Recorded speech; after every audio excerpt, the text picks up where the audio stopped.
Welcome back students. Doctor Poonam आप सभी का एक बार फिर वेलकम करती है एक नई वीडियो के साथ। क्लास है +2 और चैप्टर है सेक्सुअल रिप्रोडक्शन इन एंजियोस्पर्म्स या फ्लावरिंग प्लांट।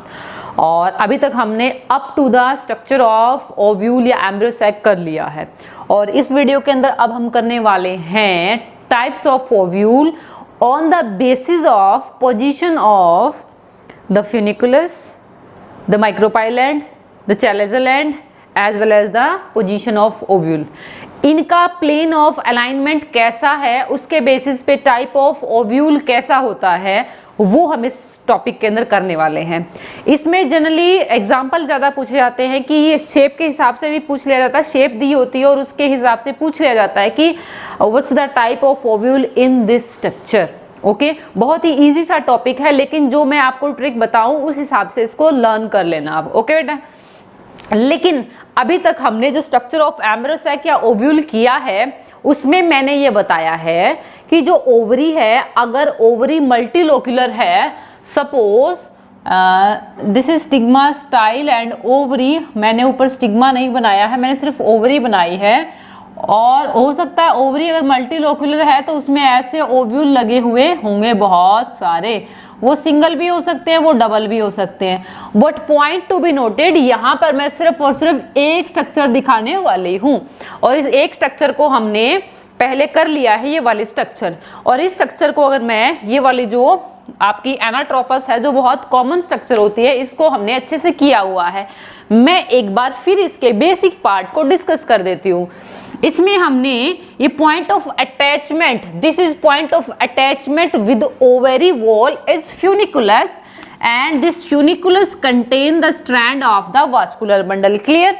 उसके बाद में हम नेक्स्ट डिस्कस कर रहे थे कि ये जो फ्यूनिकुलस है, ये फ्यूनिकुलस कई बार एक्सटेंशन करके रैफी एरिया भी बना देता है। But point to be noted, raphe area is not present in all the type of the ovule. Clear. उसके बाद में ये जो इस फ्यूनिकुलस से अटैचमेंट है इस पूरे के पूरे एम्ब्रियो सैक का, इसको इस पॉइंट को हमने हाइलम बोला था। क्लियर। मैं एक बार जस्ट रिवीजन कर रही हूँ। ओके। उसके बाद में मैंने ये कहा था कि जो एम्ब्रियो सैक है, उस जो ओव्यूल है, उस ओव्यूल को प्रोटेक्ट करने के लिए, अनवांटेड पोलन ट्यूब के फर्टिलाइजेशन को रोकने के लिए, ये एक तो कर्व्ड हो जाता है फर्स्ट, और दूसरा क्या होता है, इसके अंदर माइक्रोपाइल इसको कवर कर लेता है ताकि अनवांटेड पोलन ट्यूब यहाँ से पर्च होकर के फर्टिलाइजेशन न कर दें। क्लियर। तो इसीलिए जो माइक्रोपाइल है वो ऊपर स्टिग्मा की तरफ डायरेक्ट इसकी जैसे न होकर के, क्योंकि एनाट्रोपस जो है वो ज्यादातर मोस्टली एडवांस होता है और ज्यादातर ये एडवांसमेंट इसीलिए है कि अनवांटेड पोलिनेशन को ये अवॉइड करता है। क्लियर भाई। तो इसमें ये जो बाहर जो लेयर इंटेगुमेंट दिखा रखी है, इनके बेसिस पे जो ओव्यूल है वो यूनिटैगमिक हो सकते हैं, बाइटैगमिक हो सकते हैं, ट्राइटैगमिक हो सकते हैं। जैसे कि मोस्ट ऑफ द डाइकोट्स जो होते हैं वो यूनिटैगमिक होते हैं, उसके अंदर एक ही इंटेगुमेंट होती है। क्लियर। इसके अलावा बाइटैगमिक ओव्यूल जो है वो कुछ फ्यू डाइकोट्स जो लोअर डाइकोट्स होते हैं, और इसके अलावा प्रिमिटिव डाइकोट्स बोल सकते हैं, और इसके अलावा मोनोकोट्स। इसका मतलब सबसे पहले दो माइक्रोपाइल लेयर बनी थी, दो इंटेगुमेंट बने थे। तो इसका मतलब जिसमें दो इंटेगुमेंट है, अब किसमें होंगे, या तो मोनोकोट्स के अंदर होंगे या फिर प्रिमिटिव डाइकोट्स के अंदर दो क्या बनती हैं, इंटेगुमेंट बनती है, इसलिए वो बाइटैगमिक होते हैं। लेकिन एडवांसमेंट से क्या हुआ कि इंटेगुमेंट हट गई और सिर्फ एक ही इंटेगुमेंट प्रेजेंट होती है इन द हायर डाइकोट्स के अंदर। लेकिन ट्राइटैगमिक का भी एग्जांपल होता है, और ट्राइटैगमिक का एग्जांपल है एस्फोडिलस। एस्फोडिलस इज द एग्जांपल ऑफ ट्राइटैगमिक। इसके अलावा कुछ ऐसे भी एग्जाम्पल होते हैं जिसमें इंटेगुमेंट होती ही नहीं है, विदाउट एनी इंटेगुमेंट जो ओव्यूल है वो न्यूसेलस के अंदर प्रेजेंट होता है। मैंने बताया है कि न्यूसेलस क्या होता है। न्यूसेलस एक इस तरह का पेरेन्काइमेटस टिश्यू है। अब जैसे कि ये ओवरी के अंदर ये बाहर का टिश्यू, इसका मतलब अब आप इसको लो तो भाई ये एक ओवरी के अंदर बैठा है, ये इसकी अटैचमेंट ओवरी के साथ है, तो ऐसा तो नहीं कि ये हवा में झूल रहा होगा। कहीं ना कहीं इसके बाहर ऐसा टिश्यू है जो इसको सपोर्ट कर रहा है, तो वो क्या है? Nucellus. Nucellus is a cushion like parenchymatous tissue that provide nutrient to the developing ovule. Clear? तो और वो जो न्यूसेलस है कई बार मैसिव भी हो सकता है, बहुत ज्यादा डेवलप होता है, और उस तरह के मैसिव न्यूसेलस को हम क्रेजी न्यूक्लिएट न्यूसेलस बोलते हैं. That is crazy nucleate nucellus. लेकिन कई बार जो न्यूसेलस होता है वो बहुत थिन होता है और उसको हम टी यूनिन्यूक्लिएट बोलते हैं. T uninucleate. ओके, तो क्रेजी न्यूक्लिएट के अंदर न्यूसेलस कैसा है? मैसिव है. और टी यूनिन्यूक्लिएट के अंदर वो थिन होता है न्यूसेलस. क्लियर भाई? तो ये हमने सिर्फ अलाइनमेंट कर दिया है, नाम दे दिया है कि न्यूसेलस बहुत ज्यादा भी हो सकता है तो क्रेजी न्यूक्लिएट, न्यूसेलस अगर बहुत ही पतला है तो उसको टी यूनिन्यूक्लिएट हम बोल देते हैं. एनीवे, अगर न्यूसेलस जो, आई होप आपने लिख लिया होगा ये, और अगर किसी के पास इंटेगुमेंट नहीं है तो वो ओव्यूल कहाँ प्रेजेंट है? वो सीधा का सीधा डायरेक्ट न्यूसेलस के अंदर प्रेजेंट होता है. और ऐसा एग्जांपल है सेंटेलम का, और सेंटेलम के अंदर कोई भी इंटेगुमेंट नहीं होती. Santalum is ategmic. ठीक है, लेकिन जिसके अंदर यूनिटैगमिक, किनके अंदर होता है? यूनिटैगमिक इज एडवांस्ड डाइकोट्स के अंदर होता है, एडवांस्ड डाइकोट के अंदर. और बाइटैगमिक, बाइटैगमिक किसके अंदर है?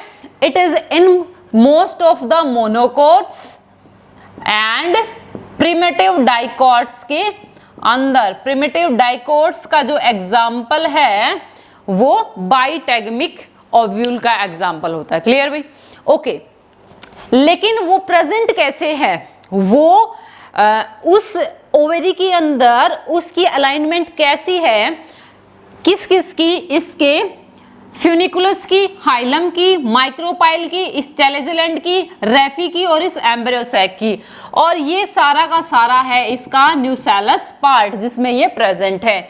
ये इसकी क्या है? इंटेगुमेंट है. और इनके अंदर ये जो सेल्स हैं इनमें दो सिनर्जिड्स होते हैं. One is the egg cell, और ये पूरी की पूरी सेंट्रल सेल है, उसमें दो पोलर न्यूक्लियाई हैं, ऊपर 3 एंटीपोडल सेल्स होती है. ओके, ये मैं डिस्कस कर चुकी हूँ. ओके, अब हम इनकी सभी की पोजीशन के बेसिस पे हम करते हैं द टाइप्स ऑफ ओव्यूल. सबसे पहला है ऑर्थोट्रोपस, या इसको बोल देते हैं हम एट्रोपस, जिसके अंदर कोई भी मॉडिफिकेशन नहीं होती, बहुत प्रिमिटिव है, जैसा स्टार्टिंग में बना था, इवोल्यूशन के स्टार्टिंग में जैसा ओव्यूल बना था. पॉइंट टू बी नोटेड कि जो ऑर्थोट्रोपस है उसके अंदर इसकी फ्यूनिकल, इसका चैलेजेलेंड, इसका एम्ब्रियोसैक या ओव्यूल और इसका माइक्रोपाइल सभी के सभी पैरेलली अरेंज हैं.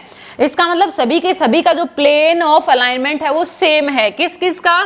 फ्यूनिकल है, उसके बाद में ये वाला नीचे वाला चैलेजेलेंड है, उसके बाद में एम्ब्रियोसैक है और ऊपर माइक्रोपाइल है. तो इसके अंदर फ्यूनिकल, ओव्यूल, चैलेजेलेंड और micropyle are present in the same line. ये सभी के सभी कैसे होते हैं? They are align in the same line. Clear? अब थोड़ी सी एडवांसमेंट हुई, थोड़े से नेचर के अंदर अनवांटेड पॉलिनेशन को अवॉइड करने के लिए जो ये ओव्यूल था ये टर्न हो गया ऐसे. अब टर्न के साथ में क्या हुआ कि जो ये फ्यूनिकुलस था इससे स्ट्रक्चर सीधा ना होके ये कर्व हो गया ऐसे. तो अब कर्व में क्या हुआ? इस कर्व्ड स्ट्रक्चर के अंदर माइक्रोपाइल, ओव्यूल और चैलेजेलेंड तो सीधे के सीधे एक ही लाइन में रहे, लेकिन ये पैरेलली हो गए किसके? फ्यूनिकुलस के. क्लियर?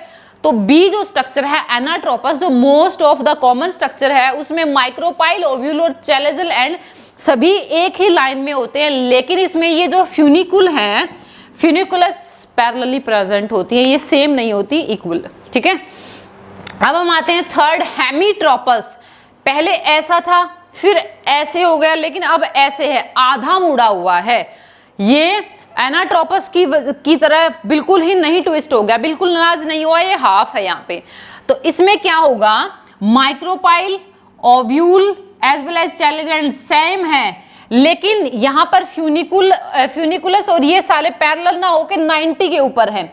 अब ये फ्यूनिकुलस ऐसे है और ऊपर वाली स्ट्रक्चर ऐसे है, तो यहाँ पे फ्यूनिकुलस, माइक्रोपाइल, ओव्यूल और चैलेंजल एंड सारे के सारे 90 एंगल के ऊपर प्रेजेंट होते हैं। ध्यान रखना, ये कॉमन पूछा गया है ऑलरेडी नीट के अंदर कि फ्यूनिकुलस जो है वो 90 एंगल पे प्रेजेंट होता है किस अलाइनमेंट के अंदर, तो वो होता है हेमीट्रोपस। ओके, और उसके बाद में आता है नेक्स्ट इज कैम्फाइलोट्रोपस।